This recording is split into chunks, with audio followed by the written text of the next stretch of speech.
Hello, everybody, and welcome back to another episode of American Soccer Quick Kicks. I'm your host, David Wright. Do me a favor, if you haven't subscribed yet, please do so right now. I'm excited to bring you this very special episode. I've got a guest on. Willing to talk to me is Jake Sillick of the Twitter account at thecup.us. This is the best account I've seen out there that is dedicated to complete coverage of the U.S. Open Cup. You've heard me explain this before. It's our oldest trophy, our oldest competition. And it has huge amounts of teams from all over the country, different levels of play, all participating in it. And it also is a competition that, because it doesn't have a high profile of media coverage, people don't know a lot about it, and there seems to be a lot of confusion around it. So I've reached out to them, and Jake's agreed to come on. So Jake, welcome aboard. Hey, thank you for having me. I really appreciate it, David. Just a quick correction. It's at US Open Cup, not to be confused with the official account, which is at Open Cup. Long story behind that. I don't want to get into that, but that's what we are. We're the pretty much only independent media outlet that's solely devoted to covering the US Open Cup. Our founder, Josh, and editor-in-chief, Josh Hakala, started in 2003, so it's been going on for 20 years now. I only joined up with the team about 5-ish years ago, but now I'm kind of the one that's mostly tweeting on the account, but it's generally a few of us sometimes. So, but if you see a tweet, sometimes it's from me. All right. Yeah, I got your actual Twitter address confused with the name you go by sometimes, but right. Yes, it is at US Open Cup. So do me a favor from our audience, just kind of explain, kind of in broad terms, what exactly this tournament is and what do you find appealing about it? Yeah, so this is so unique in American sports, but as you're getting into soccer, you'll see that it's done around the world.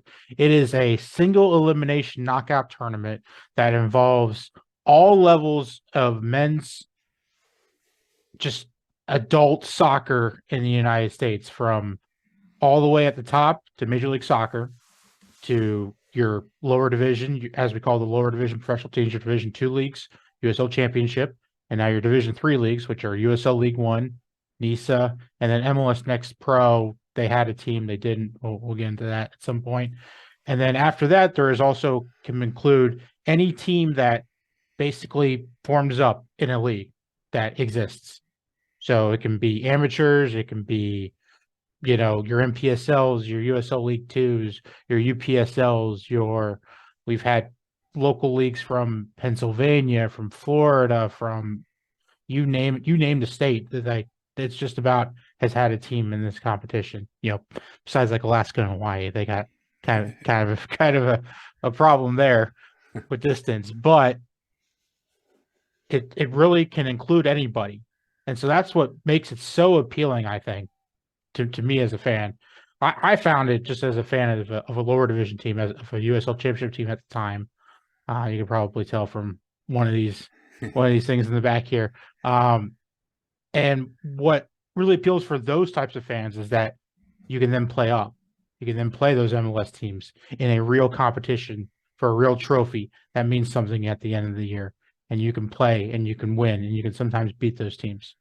So you can actually have an amateur team that has formed for the fun of it and found a league, could actually find themselves playing a Major League Soccer opponent. We will see two of those teams coming up in the third round.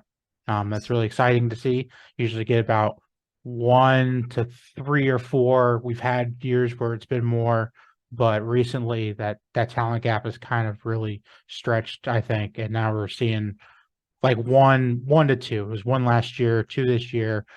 It can just kind of depend on the year, but it's really tough for any amateur team to go and beat any professional team, whether that's Major League Soccer, of course, or even a lower division professional team, Division II or Division III league.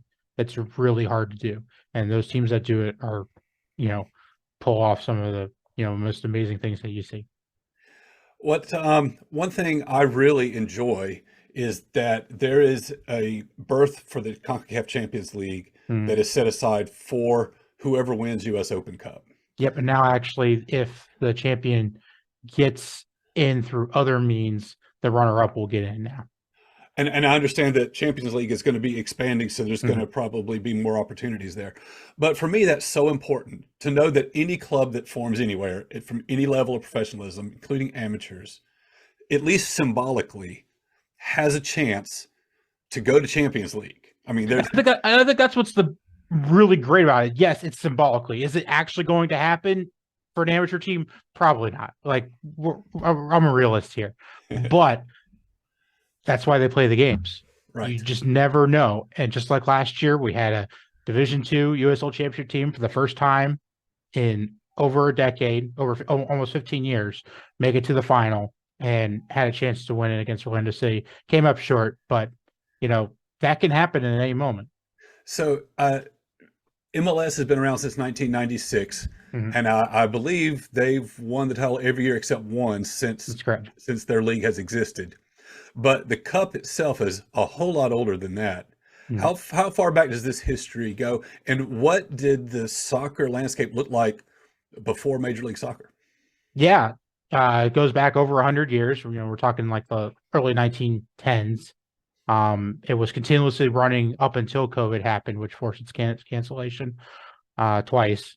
But up until it was ran by what was called the USFA at the time, and it had professional teams. Then at some point that kind of stopped, and then it was kind of picked up by what the amateur association or the adult soccer association was called USASA.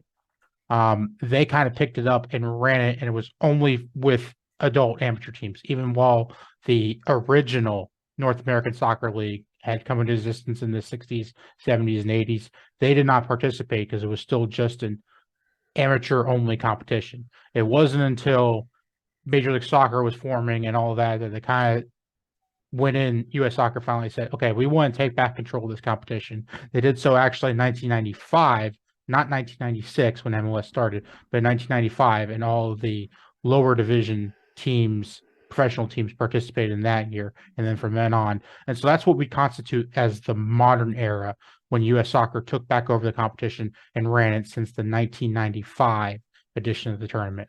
And as you said, since 1996, MLS has won everyone but except one.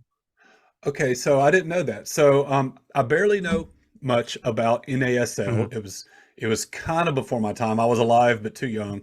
Um, but if I remember correctly, NASL was not FIFA sanctioned, right? It was not a FIFA league. Yes and no. It's kind of complicated. They just kind of did their own thing, you know. And but people like Pele and Beckenbauer, they would not have been able to participate in the NSL if it wasn't sanctioned. It was I sanctioned got you. by U.S. Soccer and effectively FIFA as their Okay. as the American counterpart for that. So they did, but it just never they just never explored the option of playing in the U.S. Open Cup at any point during that. I never got the exact details on that, but I just know that it just never really happened. At Okay. least while the NASL was going on. Once that kind of fell apart, and then some of those teams participated, it gets a little murky. There's definitely some better people with the history than me. I'm more of focusing on more of the modern era and the history since then. So do you know if is the Open Cup a FIFA sanctioned event now, Right. and was it prior to 95? Right. So 95 would have been sanctioned by our adult amateur competition. So yes, it still was. It still completely has a continuous history since 1913. I believe it was 1914. Um, Okay. since then, but since 1995, it's been completely run by U.S. Soccer and is their sanctioned national championship, as they Yeah. put it. So there's two things about this tournament that appeal to me. One is the history of it, Mm, and because it really just represents our entire history as a soccer nation. It goes all the way back to the beginning. And the other part of it is that cross-divisional play. It's the biggest tournament, the biggest opportunity for these lower division clubs, and you get the potential of these David and Goliath matchups, and you never know what's going to happen. All of that's very cool to me. I know that the cup went 106 consecutive years. Not even World War One or World War Two could stop it, right. and I hated to see that it took COVID to finally interrupt that. But I'm just thrilled to death to see it. You know, I'm here in the South, and I have attended USL Championship and USL League One matches in Atlanta, Chattanooga, Birmingham, and Nashville before they were in MLS.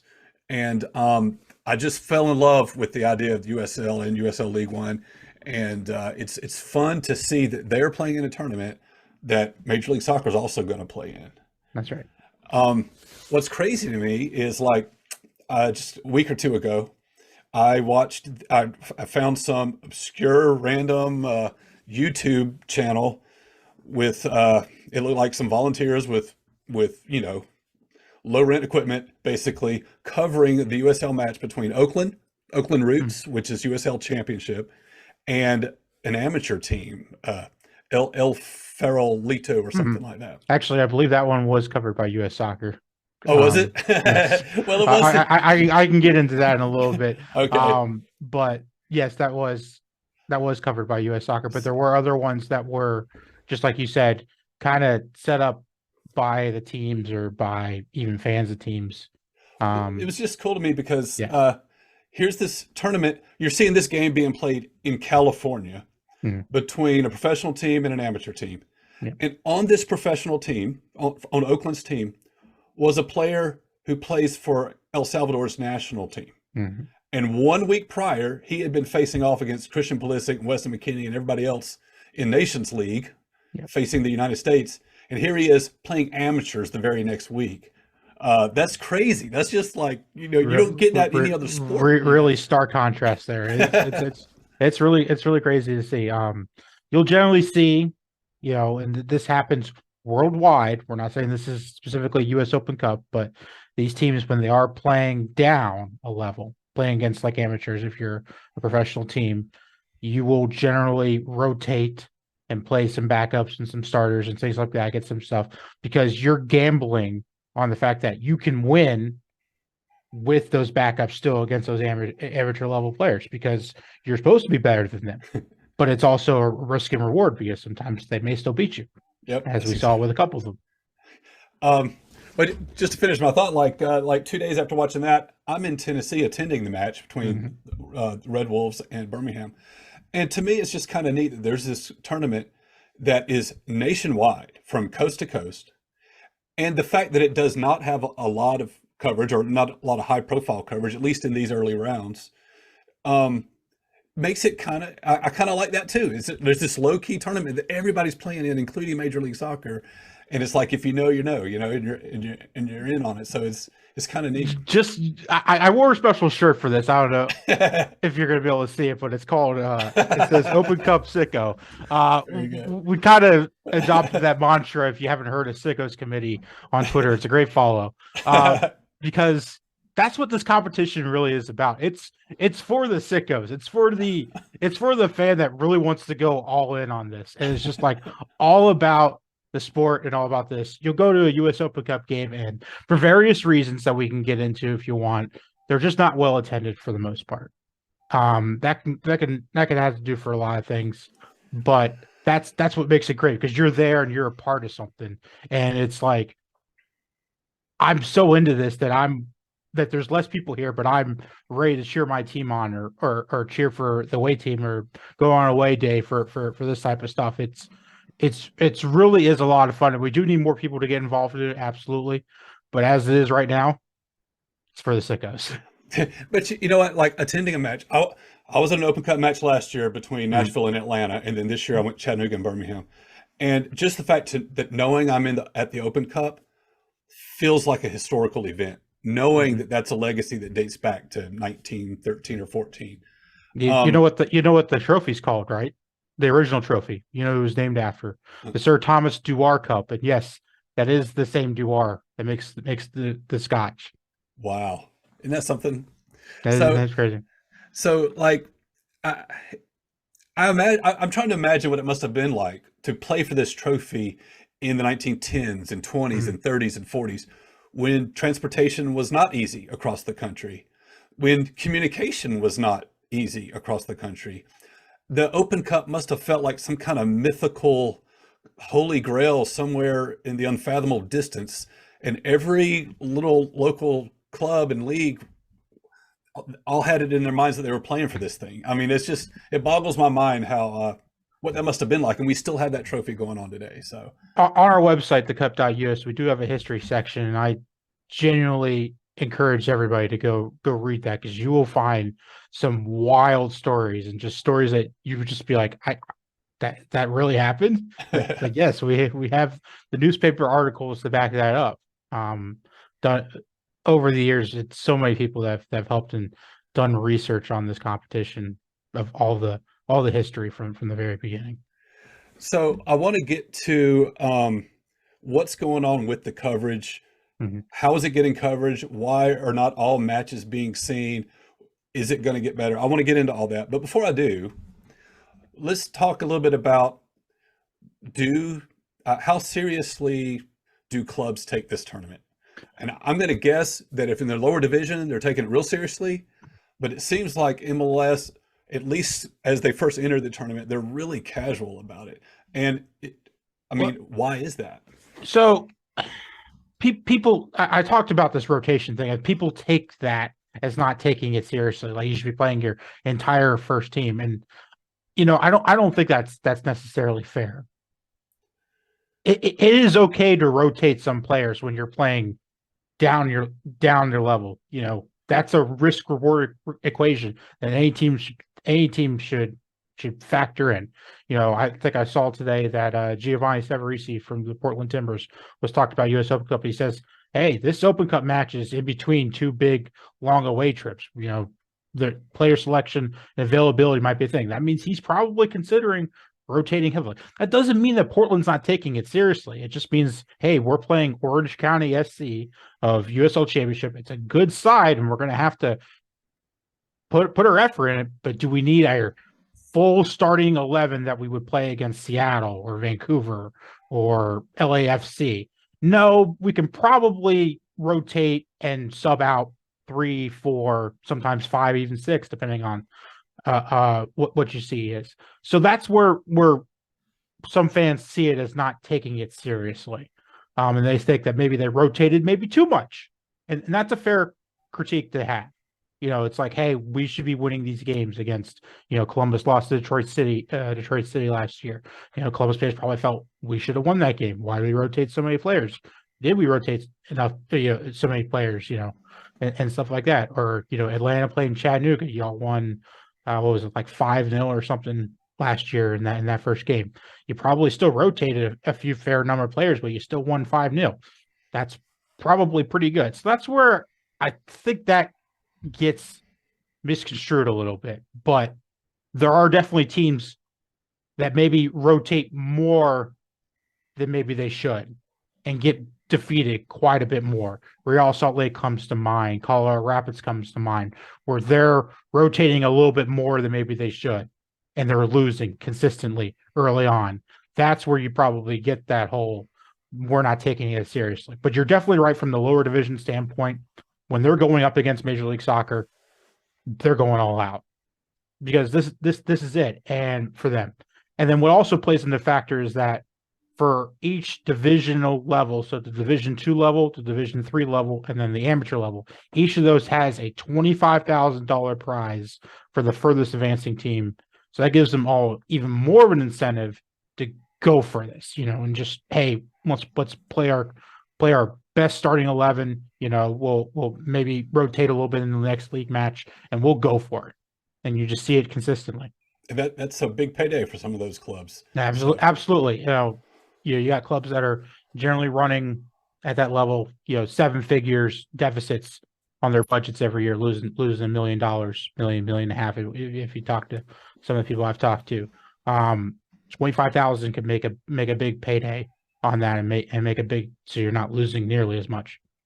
It does seem like that by the time you reach the quarterfinals, you've got Major League Soccer. I guess they're at that point probably playing other MLS opponents, but then and I guess that dictates them maybe playing their starters, their normal starters. Right, but it does have to do with also when the competition is played. So right now the schedule is laid out so that we're going to play every game except the semifinals and the final by June 6th. June 6th is the day of the quarterfinals. So that's sandwiching a lot of rounds. They're spaced every 2 to 3 weeks apart, but that's sandwiching a lot of rounds where they're going to have to be playing, a weekend game, then a weekday game, and then a weekend game. And then once you get to the semifinals and final, yes, that's happening. But by then, like, hey, you're 2 games away from a championship, and yes, you're generally really going for it by then. It seems to me that for Major League Soccer Club, the U.S. Open Cup represents the easiest way to get into Champions League. Yes, it's a short path, right? Correct, but only one team gets to do it. That's the nature of a single elimination cup competition. One game and it's over. Yeah. So it's like you see it from the number of games. Like, yes, easiest absolute path, CONCACAF Champions League for sure. But if you lose once, over. Whereas in the league, losing once isn't the end of the season, obviously. Right. So tell me, so can you give me an overview of like when a given Open Cup actually starts? Because weren't there like open division clubs that were actually playing last year? Correct. So let's see how I can start this. So the amateur level has 3 different kind of or 2 different qualifying paths. And it's divided into 3 pools at the end of it, but 2 different qualifying paths. You have what's called the National League path. So leagues that are national of just amateur teams that meet the qualifications and want to, because there is one national league that chooses not to do this, can use their regular season schedule. And then based off of that, they'll get a set selection, a set number of spots. These spots are divided out proportionally based on the number of teams in the league. So last year we had about 90-ish teams in one of the leagues, the MPSL. So they got 8 spots. And then we had 120-ish teams in USL League 2, and they ended up with 10 spots. And then, so that's what the national leagues can do. And they base that on their regular season and their playoffs and however they want to divvy up those spots.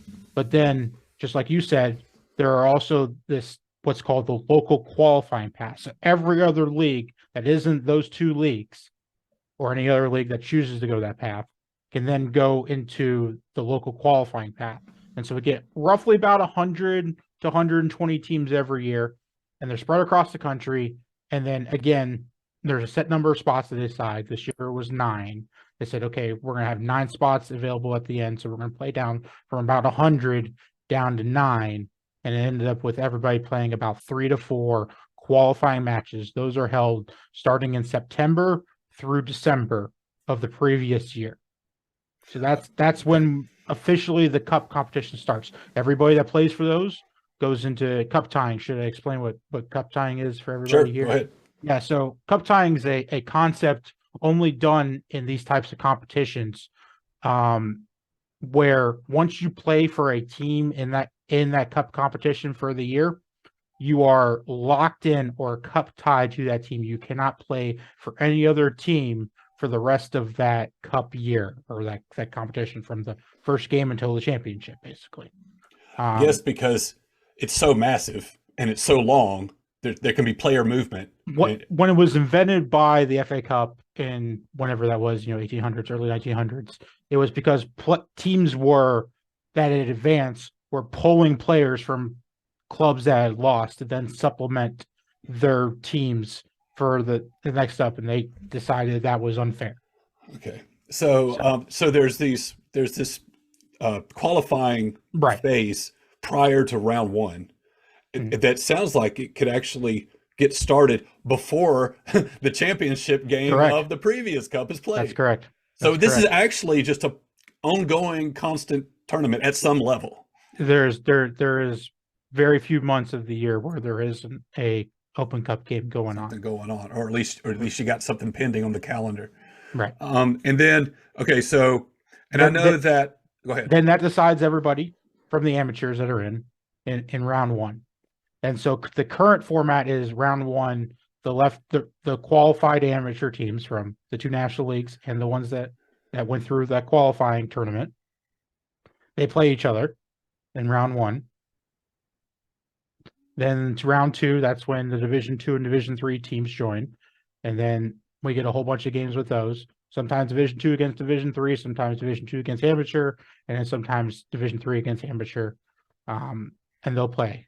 And then round 3 is when the rest of MLS that isn't the seeded teams will get those in the second join, as we're about to have coming up. And then finally the last 8 teams in round 4 are the 4 teams that are currently participating in the CONCACAF Champions League. So that might change in the future as there are more teams participating in the CONCACAF Champions League. So we'll have to pay attention to that. But it's those 4, and then they've added another 4, and that's the next 2 best Eastern Conference MLS teams and the next 2 best Western Conference MLS teams. And that's based on regular season standings. So this year, the next 2 best East, I believe, was the Red Bulls and NYCFC, and for the West, it was the Galaxy and FC Dallas. Okay. Yeah, I was about to say Austin, but Austin was in the Champions League. Right. So what you're saying is with each round, another level of division enters the tournament. But coming up in the 3rd round, we're going to see MLS join the Open Cup, but we're not getting all 26 U.S. teams. We're getting 18 of them. That's right. Okay, so and I understand the logic of well, you got to have the numbers and the brackets. The numbers have to work for the brackets, and so you need to bring those 8 in the next round, and so you take the top 8 from the league. I didn't know that it was when they drew those next 4 to fill out the 8. I thought they were looking at Supporter Shield single table, but they're not doing that. No, East and West separately. Okay, but just those Supporter Shield tables, regular season tables. No, it makes sense. You want to let the Champions League guys have a break and come in later. There's more than one reason to bring them in later.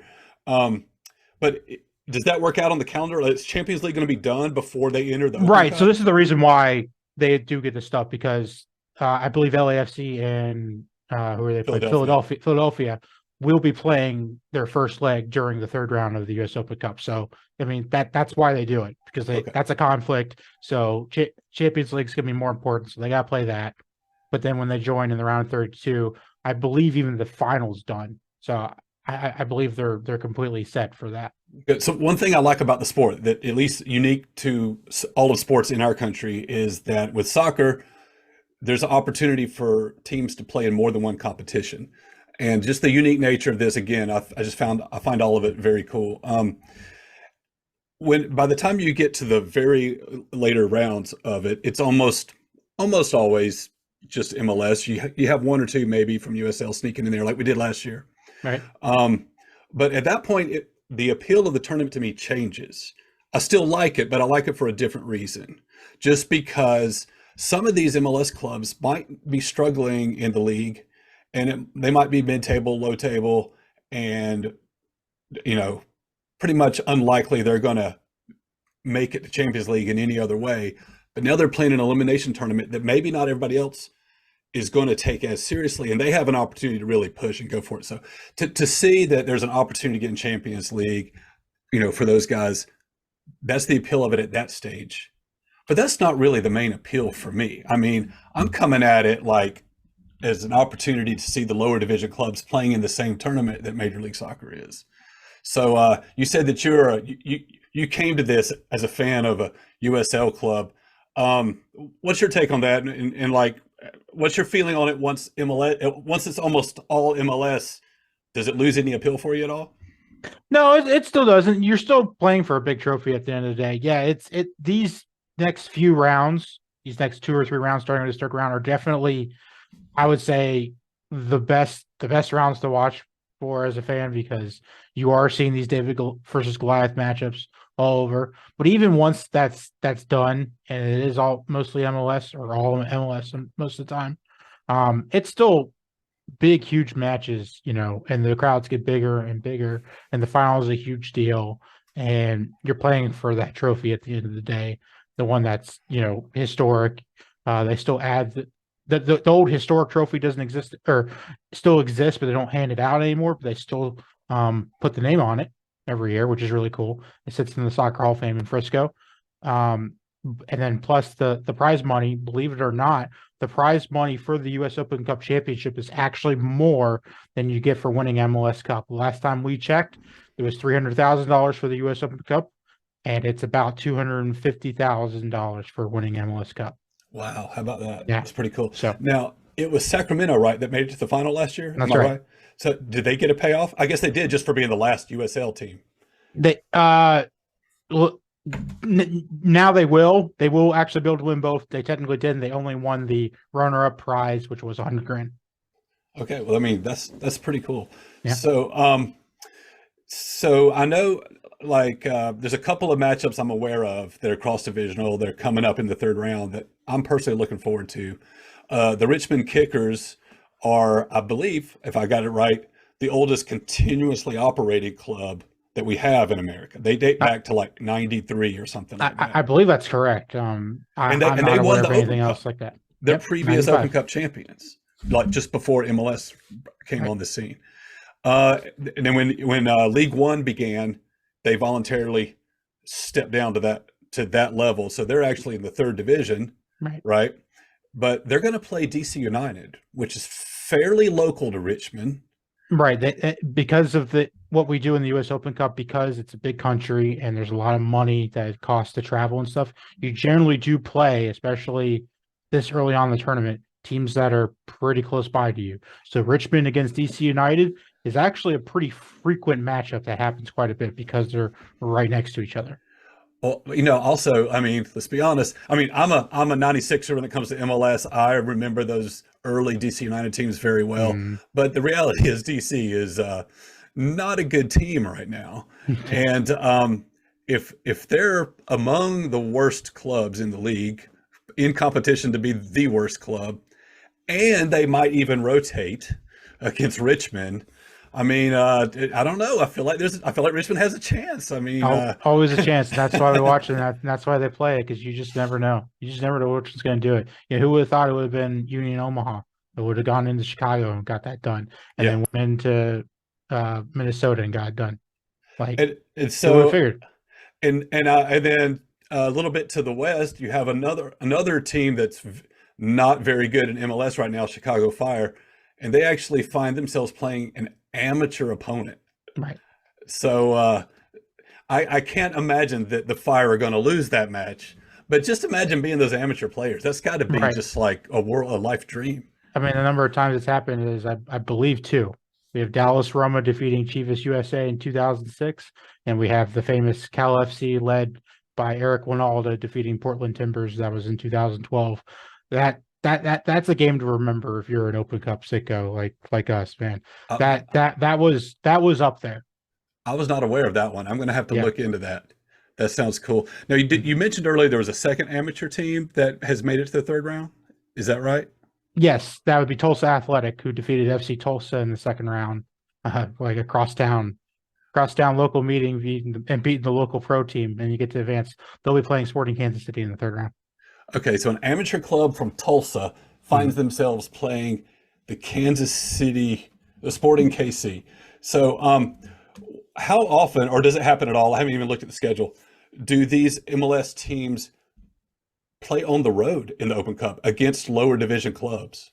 Yeah, it's happening more, and a lot of people don't want to believe it. There's a little bit of complication with that. As we get to starting with about this round, it becomes tougher to meet the standards that U.S. soccer requires to host a match. Plus, there's also a hosting fee for hosting a U.S. Open Cup match. It goes from a few $100s in the first round to now it's more like $10,000-$12,000 to host, and sometimes that's a little prohibitive. So we had about 8 to 9 teams that said we don't want to host, and there's a lot of money that goes into that. One of the things that people don't realize is that those hosting fees actually go into paying all of the travel costs for the entire tournament. Every single game of the U.S. Open Cup tournament proper, from the first round that started in March until the final, gets at least $15,000 in travel costs reimbursed by U.S. Soccer to the team. So an amateur team like Tulsa Athletic probably isn't going to pay a whole lot at the end of the day. They're going to get all that money back from U.S. Soccer. They have to put it up front, but they'll get it back. So they're going to find themselves playing in Children's Mercy Park, right? Right. That's just amazing to me. That's amazing to me. All right. So you said that U.S. Soccer is paying a lot of these travel costs, and they own the tournament, Right. right? Are they making money on the tournament? No, they break even every year. We've done research on previously the U.S. Open Cup budgets. They're more or less breaking even within $10,000 or $15,000.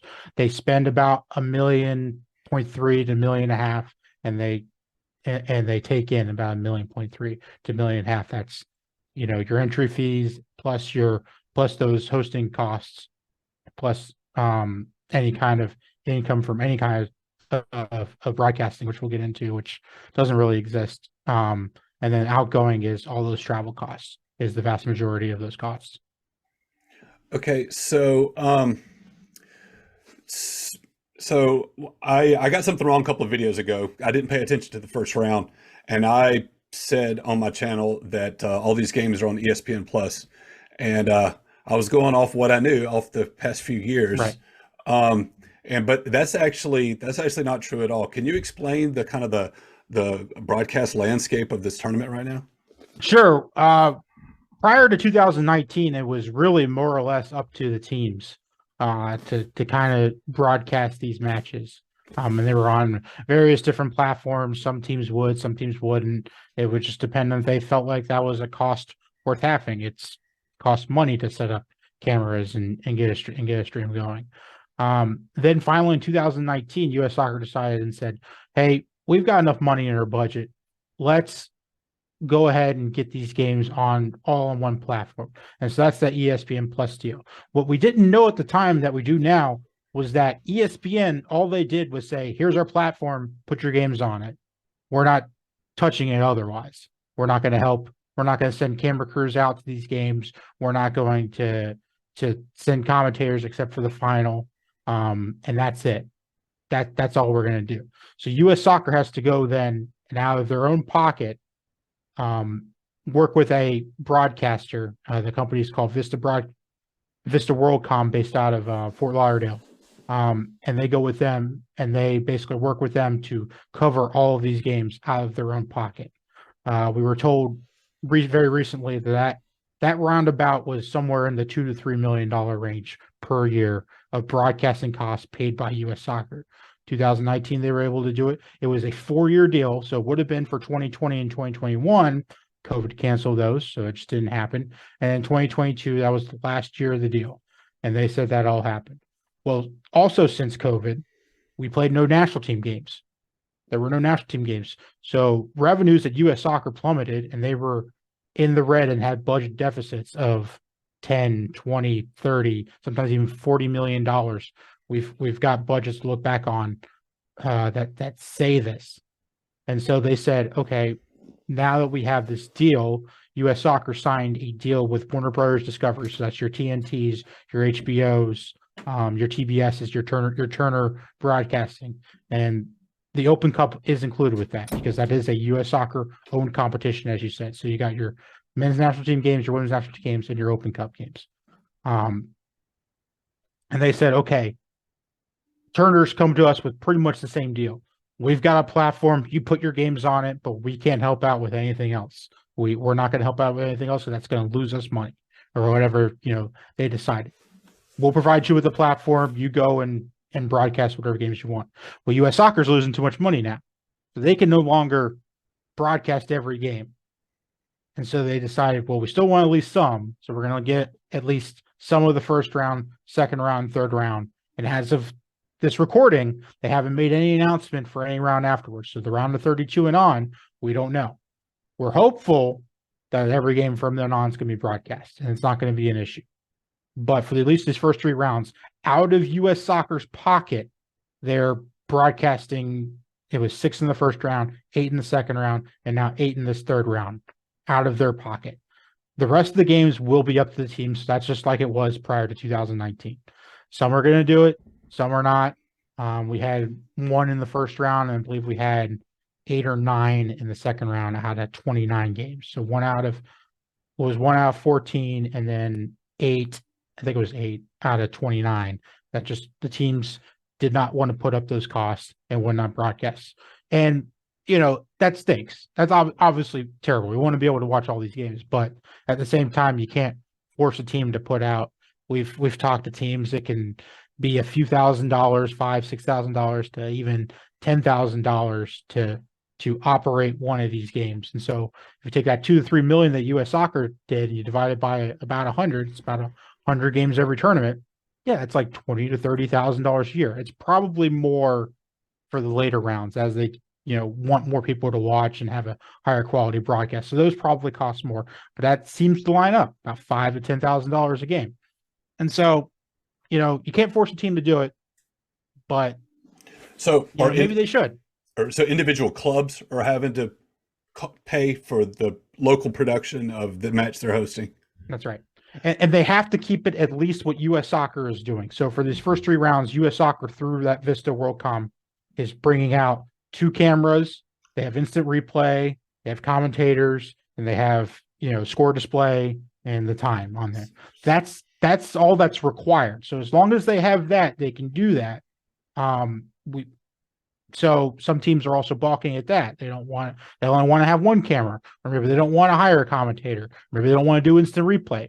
Well, U.S. Soccer does that, and I saw a really good thread the other day from an FC Cincinnati blogger, reporter who's really good, DJ Swisher, and he kind of laid it out. He said that yes, us as these hardcore fans are willing to watch even somebody just holding up a phone to the game. We'll watch that, but to the casual person, to the people in your audience, that's used to NFL production or stuff, they're going to look at that and think that's unprofessional.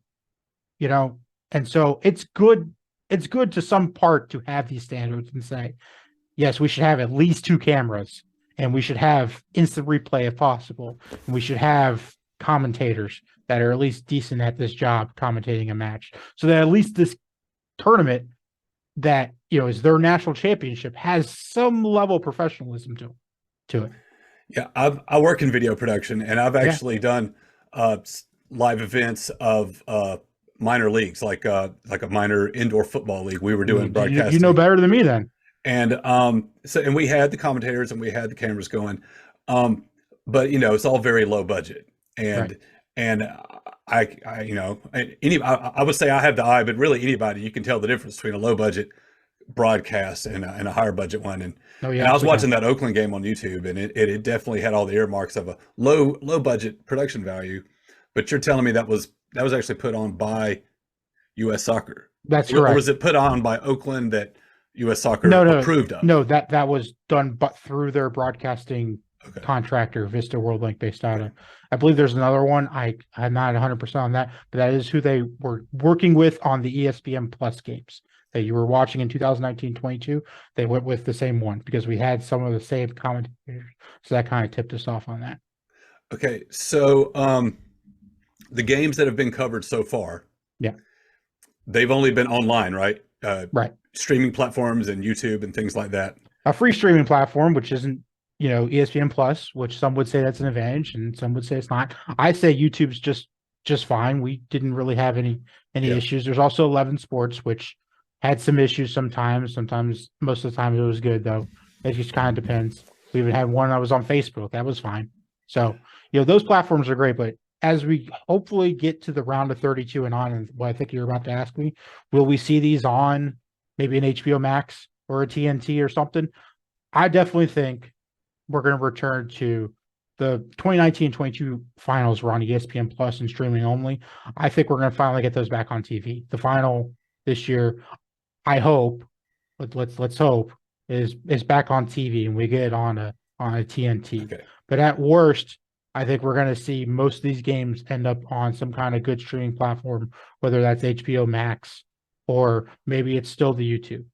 The YouTube has been fine. The streams work. They're good quality. It's all about what you're putting into the platform, as you probably well know. Okay. So that nothing's been announced as far as where nothing's been announced, and so hopefully we get an announcement, sometime in the next week. Definitely before the 3rd round, I would hope. Or they're saying round of 32, we're having every game on, and it's going to be on something. whether that's HBO Max, whether that's the Bleacher Report YouTube channel. Every game, though, hopefully. Okay. And we have reason to believe that they're going to put more production value into the later rounds. Yes, because they 100% were for those later round games in 2019 and 2022. You start seeing even more than the two cameras and the things like that. Especially as you get to these MLS stadiums, they have the places for these cameras to go. Yeah. You're going to start seeing more with that. And then also starting in this year is brand new. Starting in that semifinal round, so that's why you're going to see definitely a higher production value for those two games in the final. VAR comes in starting in the semifinals this year. Okay, gotcha. Very good. So I can see why this tournament would be confusing to casual fans, because you really have to seek it out. Yeah. You have to know it exists, and you have to care enough, to sit down and watch it, even though it might be on some, fringe platforms or outside the mainstream. And that is the disadvantage here. That's what we're missing. ESPN Plus, you could turn on the app on your TV, on your computer, on your phone, whatever, and you could instantly find all the games there, right there, whatever's live going on, you would see it. And we don't get that now. And so what I'm trying to say is go to US Soccer's website. So go to, I believe it's just ussoccer.com/US Open Cup or something like that. Or there's a little icon on US Soccer's website, and then there's a schedule, and in there will be all of the links, the direct links to all of the games. So if that's what you're seeking out, that's where you're going to find it. That's where you're going to find all the games. And so right now, it's only got for this upcoming round the 8 games that are going to be covered by Bleacher Report and US Soccer, paid by US Soccer's broadcasting costs. But as we get closer to the games, the kickoff, they'll start filling those other games in with what they're calling as team casts. And that's to designate that these are the teams that are putting on these productions. I got you. Very good. So, as you're fighting the confusion and the negative opinions out there on Twitter every day, are there any other areas where you're seeing a lot of confusion other than how these are being covered and carried? The travel costs are the big one. The broadcasting stuff is the big one. They thought ESPN was paying for all this when it was done by them. It wasn't. It was on completely US Soccer's dime, producing all of these games. That's just how it is. I can't go and pretend and say that soccer is being watched by more than people than it really is. And we would love it to be, and we want it to be one day, and it's going to get there.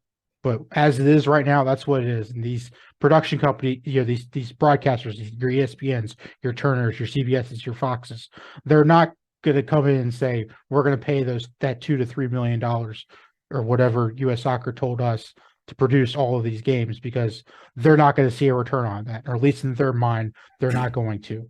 Maybe one day they will, but as of right now, they're not. So until US Soccer clears up these budget deficits, hopefully that's soon. Right now, this is what we're going to get. But I think from the round of 32 on, we're going to see every game on. And the final, I'm really hoping the final, maybe even the semifinals, if we're lucky, crossing our fingers, we'll see them on TV. Very good. So one thing I encourage casual fans, people that think they might want to check it out, if you don't fully get it yet, but you're open to it, instead of just watching it on TV, go to the park, see it in person. Absolutely go see it in person. There's no experience like anything else. And you don't have to go to a Major League Soccer match. There's only 26 of those in the United States. There are a lot more when you start adding in USL and then USL League One, and even you get down to League Two or in the next pro. A record number. We had 71 again. 2 years in a row, we've had 71 professional teams from all 3 divisions in this tournament. That's a modern era record, and we're going to continue to see that go up. So there's going to be one in every neck of the woods for you to go see. And so exactly. And so that tells me that no matter where you're living out there, there's probably a team close to you. And I would just encourage people to go to that. What would you say as a fan of USL? What would you say to encourage people for that experience? Yeah, I mean, just support local. I mean, even if it's, you're closer to that Tulsa athletic team in Tulsa, and maybe you still go to the FC Tulsa games sometimes, of course, not saying you can't support both, but you just got involved with that local team. Or maybe you're in a small, so I actually live in Corpus Christi, Texas now. We've got a couple small USL one USL2 team and now UPSL team. I plan on going to all the games just because it's fun. And maybe when they go to the Open Cup, that's going to be even a bigger deal. It's there's always something in your community that you can just go support, and there's something that makes that like such a special experience when you're supporting your local community and everything with that local team. You just feel that sense of connection there, and that's a huge deal. It really is. I would rather sit in a 4,000 seat stadium in Chattanooga and watch them play than to turn on the television and watch Chelsea versus Liverpool, just because local matters. I mean, soccer is everywhere. It's a global sport unlike anything else. And what that means is it's close to you. Wherever you are, there's going to be a club close to you. Just go. To be able to go to the park, see it in person, and enjoy the energy. There's just nothing else quite like it. Well, Jake, thank you very much. I really appreciate you coming on the show. It's been a pleasure talking to you, and I've learned a lot, and I'm going to have to go find out about that Eric Winalda match against Portland. I didn't know anything about that. Cal FC. It was definitely what he basically did was he took all of the rejects from MLS teams, professional teams, whatever, and said, "Come play for me. We're gonna go form a team. We're gonna go play in the play and do that, and we're gonna go at it." And then they just started winning, winning, and then they got and played Portland Timbers, and they beat them. Wow, that's amazing. That's amazing. Again, I would encourage everybody to go see a club, see their local club play. It might be too late to see your local lower division club hosting an Open Cup match this year. There may be a couple of more opportunities scattered around, but certainly check them out at some point this season, and then next year go to an Open Cup match, because you're connected to something a lot bigger, and it goes all the way back to the very beginnings of our history. Absolutely. So I hope that this video is going to do a lot to help answer some questions for people, for both casuals and maybe some soccer fans who didn't understand the situation with the broadcasting or whatever.